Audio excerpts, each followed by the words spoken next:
So as I'm slowly walking to work this morning, because I'm tired, thank goodness it's my Friday, I'm thinking about Vico and the Barbarism of reflection, and what I talked about how I think Vico, I think he sees that as moral relativity, but that I think it could be pushed a step further to where maybe there are times when a culture clings to traditional explanations about the world that are valuable and value-laden to that culture, but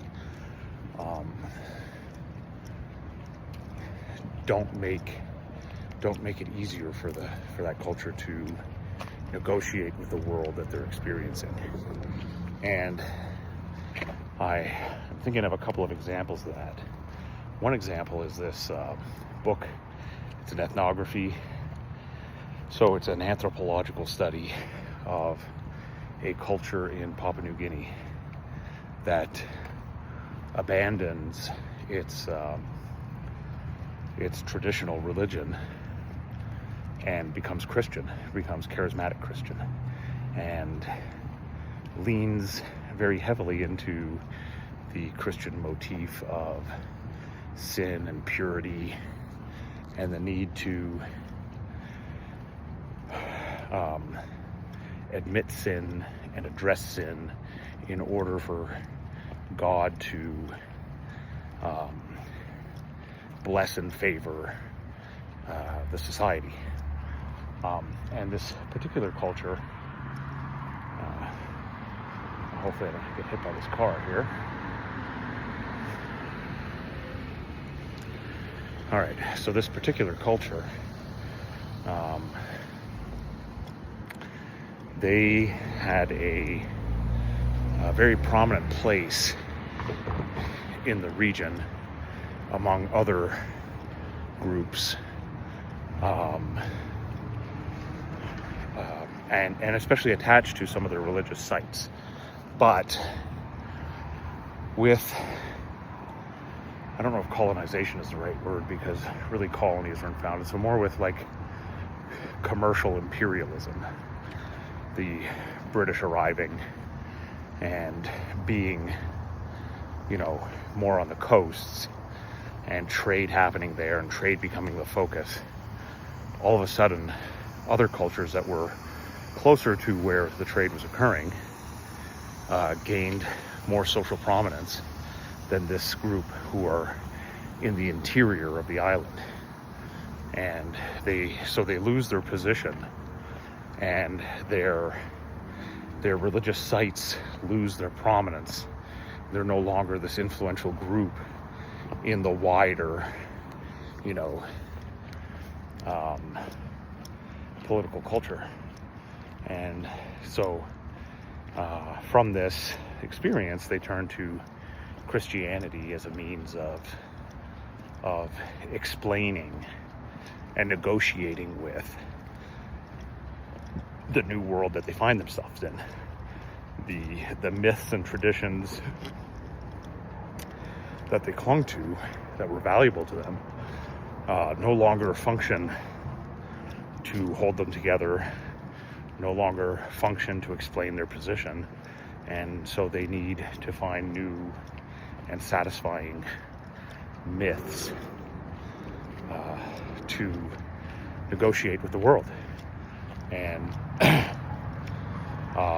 they even take all of their traditional religious relics and go bury them in a cave.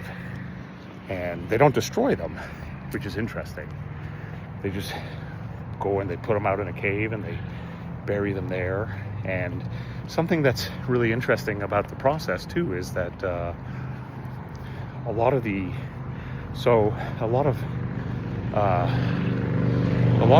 Papua New Guinea cultures are influenced by, or influenced. A lot of influence is the real currency in Papua New Guinea cultures. Their social groups tend to have several big men who truck an influence and get other people to do things. And so what's interesting about this transition that they make is that their big men kind of take a back seat and let other voices kind of take the lead and push the society towards becoming Christian. And they don't oppose it. They definitely don't oppose it, but they don't outright support it. And so here again, you have this interesting example of the old ways not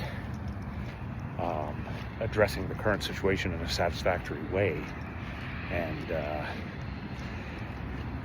the need to find new ways. And these big men recognize that. And so they allow new people to find new ways. And then when those new ways are shown to be satisfactory explanations for the society's position, then the big men accept it.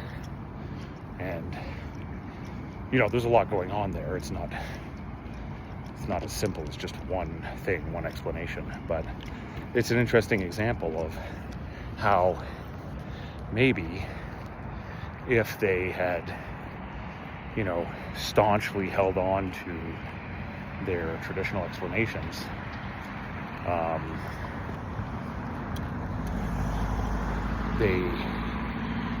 they wouldn't have maintained a cohesive society, and they wouldn't have been able to establish themselves in some degree of prominence, as the most Christian of Christians. And so, maybe the barbarism of reflection could be this clinging to these old myths, old traditions, and insisting on applying and reinterpreting them to make them fit situations that they don't fit satisfactorily. Maybe. I think that's a way that Vico could be pushed, beyond what I think he was saying. But here's an example that I think would be more in line with what Vico's saying. And this comes from ancient Greece, and it's a play written by, I think it was written by Sophocles. It's called Antigone.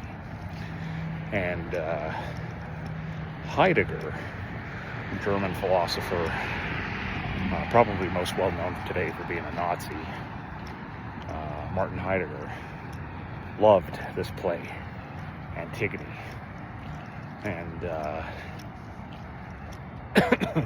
Heidegger had this kind of Nietzschean idea of the overman, it's I'm trying to think of the best way of explaining it, but it's been a long time since I've engaged with this stuff. So anyways, kind of this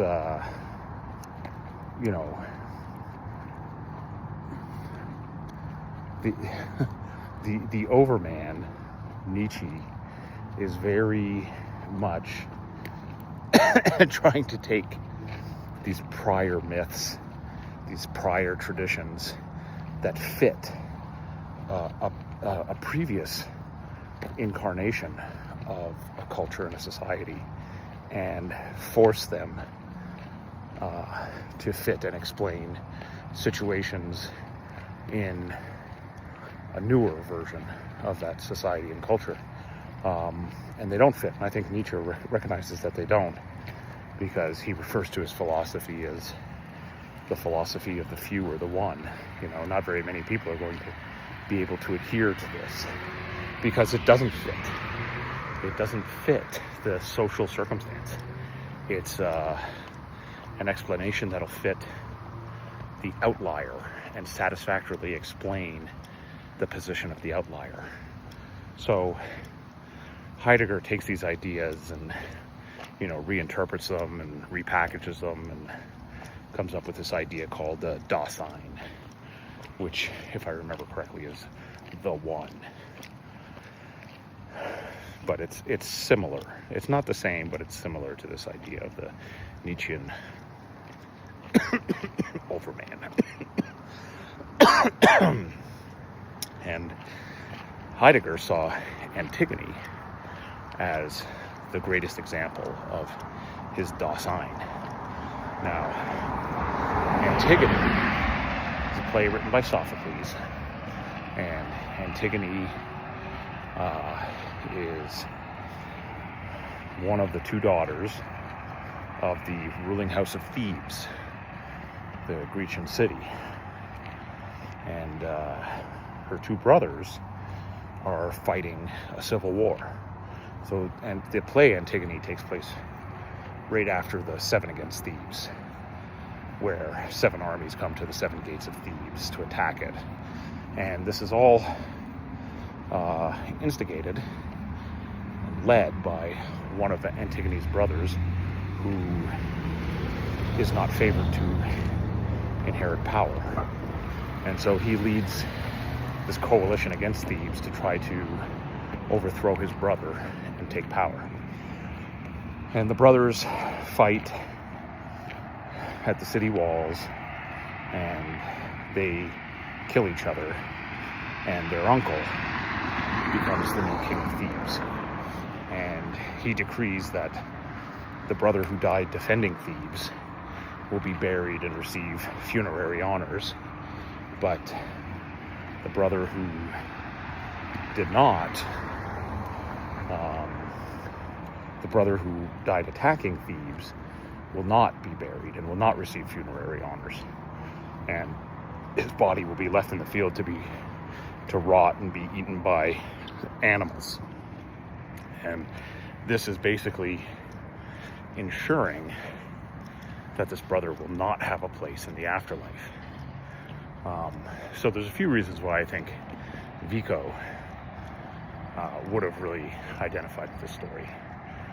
One of them is that Vico sees 3 things as the core, the foundation on which society and culture are built. 1 is reverence for the gods, 2 is marriage, and 3 is respect for the dead.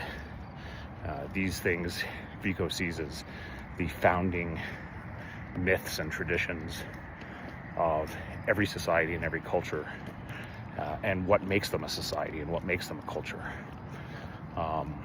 And so I think he would have really liked this Antigone story. I'm sure he read it, but it just doesn't pop up in his discussion of myth, as far as I know. But anyways, Antigone played in a TV play from the 70s, I think, by Geneviève Bujold, in this kind of funny TV play of Antigone where it looks like a 1920s dinner party. Also played well on the podcast The Unexamined Life by Lucy Lawless. So anyways, Antigone, she's determined that she's not going to follow this edict that her brother not be buried, that she owes familial duty to her brother to see him buried. And she tries to enlist her sister in this, but her sister refuses. And so Antigone goes out into the field and throws dust over her brother's body, and then the guards find it, and the king is incensed because somebody has given the brother funerary rites, and they kick all the dirt off of the brother's body and leave him there to be eaten. And then Antigone comes again to bury him a second time, and when she's burying him the second time, she's caught by the guards, and she denounces her uncle and refuses to abide by his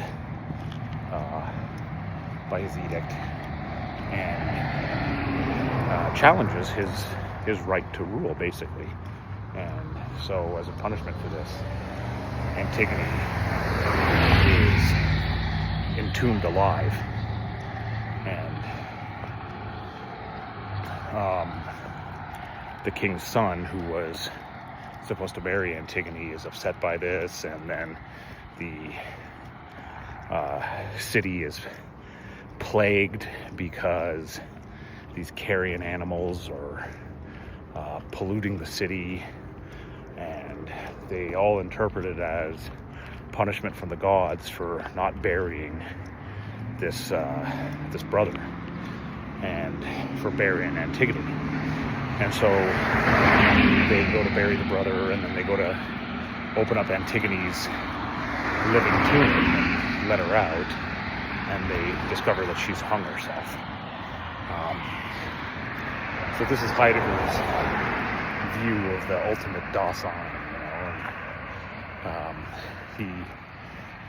and there's even interpretations of it that say that, like, Antigone is so entrenched in these ideas that she cannot abide the thought that, a dead body should be above ground and a living body should be below ground, so much so that when her living body is entombed, even though she's, given food and what she needs to survive and could live out her life in this tomb, because she's below ground and only the dead belong below ground, she kills herself. And so this is this idea, and to me it kind of shows this Nietzschean parable of the Overman, and why the Overman is the philosophy of the few or the one, because it does not fit the time and place. It does not satisfactorily reconcile one's experience to society, to culture, and makes one an outlier. And the outlier has to live in a cave, or failing to accept this position of living in a cave has to kill themselves. And so the barbarism of reflection could be these Nietzschean, Heideggerian insistences on shoehorning myths and traditions that are no longer useful, that are no longer satisfactory in a practical sense, but that still have extreme emotional, traditional connection with people, trying to shoehorn these into a time and place where they just can't work out in a satisfactory way. And the insistence of a society, of a culture, in clinging to these myths, these stories, these traditions, in ways that don't work for its benefit, don't work for the benefit of its people. That these are the things that could be also included in, Vico's idea of the barbarism of reflection, and could also present a form of moral relativity. Vico's, one of his actual contributions, or one of his good contributions, beneficial contribution, is this idea that the values and laws of one period cannot be applied to the values and laws of another period.